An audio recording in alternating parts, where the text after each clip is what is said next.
కర్మణ్యకర్మయః పశ్యేత్ అకర్మణి చ కర్మయః స బుద్ధిమాన్ మనుష్యేషు సయుక్తః కృష్ణ కర్మకృత్.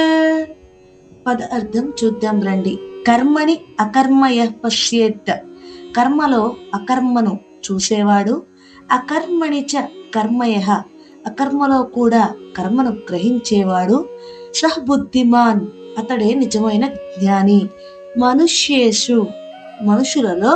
సహయుక్తః, అతడే యోగి. కృష్ణ కర్మకృత్, అన్ని కర్మలను చేసిన వాడిగా పరిగణించబడతాడు. ఇప్పుడు తాత్పర్యం చూద్దాం రండి. ఈ శ్లోకం గీతలో అత్యంత లోతైనది.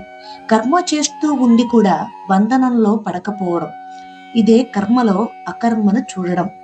బయటికి ఏమీ చేయకపోయినా లోపల కోరికలు ఆలోచనలు కదులుతుంటే అది అకర్మ కాదు, అది కర్మే అవుతుంది. అంటే బయట చర్య కాదు, అసలు విషయం లోపలి భావం, ఆసక్తి, అహంకారం అవి ఉన్నాయా లేదా అన్నదే ముఖ్యం.